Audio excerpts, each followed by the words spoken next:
Atos 13.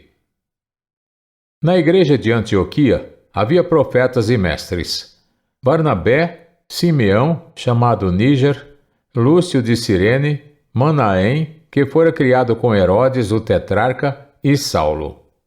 Enquanto adoravam o Senhor e jejuavam, disse o Espírito Santo: Separem-me Barnabé e Saulo para a obra que os tenho chamado. Assim, depois de jejuar e orar, impuseram-lhes as mãos e os enviaram.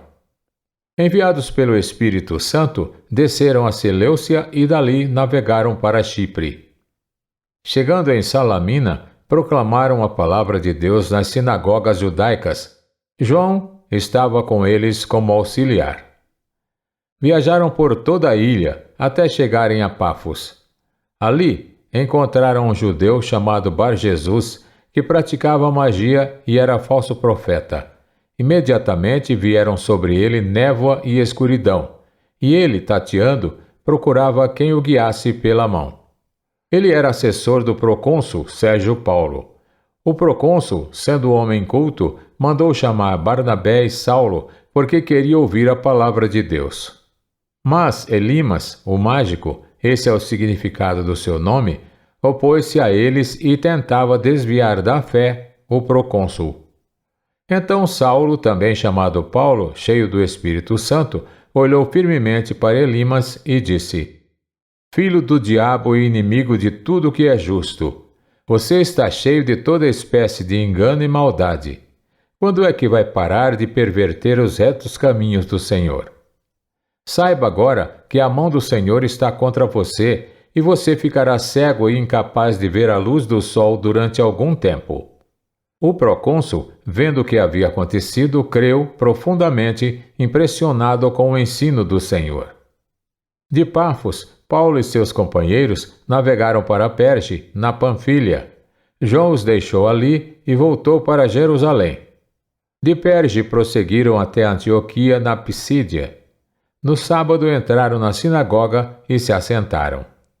Depois da leitura da lei e dos profetas, os chefes da sinagoga lhes mandaram dizer: Irmãos, se vocês têm uma mensagem de encorajamento para o povo, falem.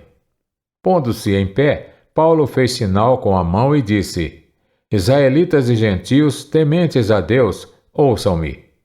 O Deus do povo de Israel escolheu nossos antepassados e exaltou o povo durante a sua permanência no Egito. Com grande poder os fez sair daquele país e os aturou no deserto durante cerca de 40 anos. Ele destruiu 7 nações em Canaã e deu a terra delas como herança ao seu povo. Tudo isso levou cerca de 450 anos.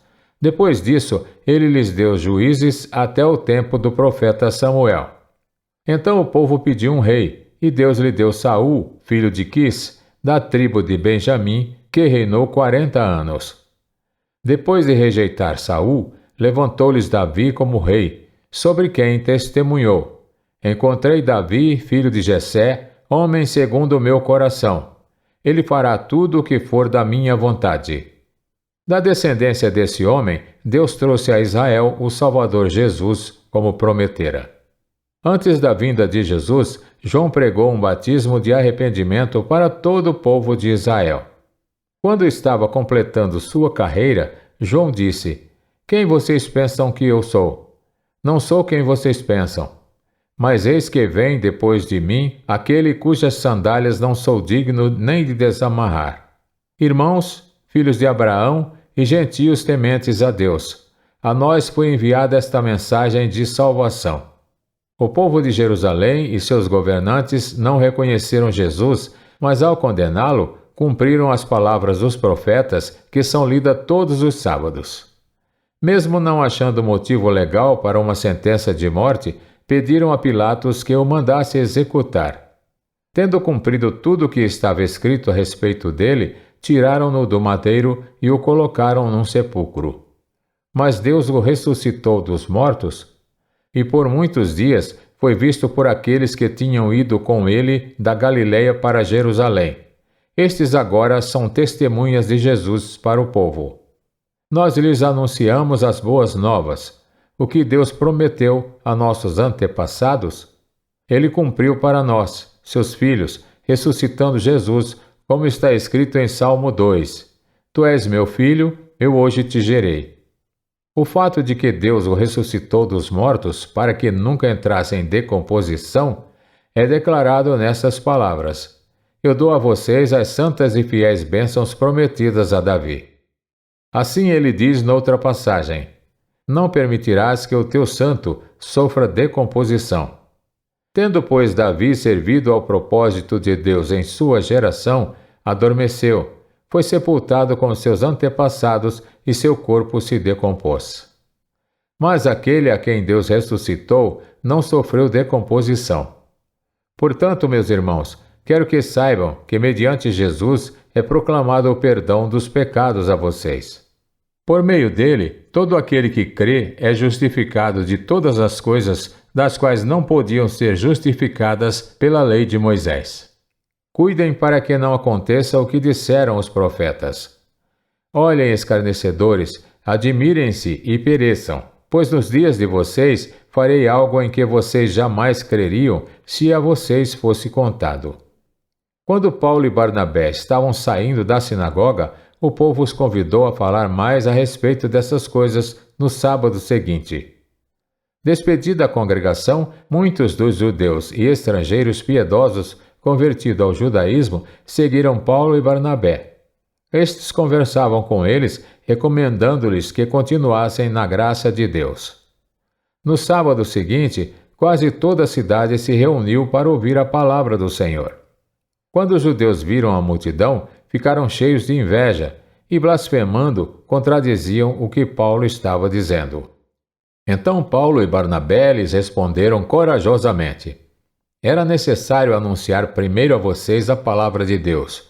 Uma vez que a rejeitam e não se julgam dignos da vida eterna, agora nos voltamos para os gentios. Pois assim o Senhor nos ordenou: Eu fiz de você luz para os gentios, para que você leve a salvação até os confins da terra.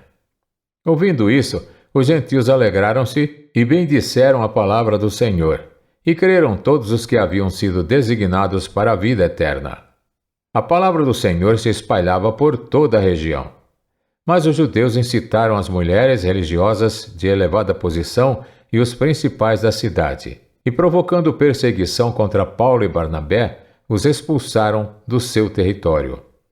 Estes sacudiram o pó dos seus pés em protesto contra eles e foram para Icônio. Os discípulos continuavam cheios de alegria e do Espírito Santo.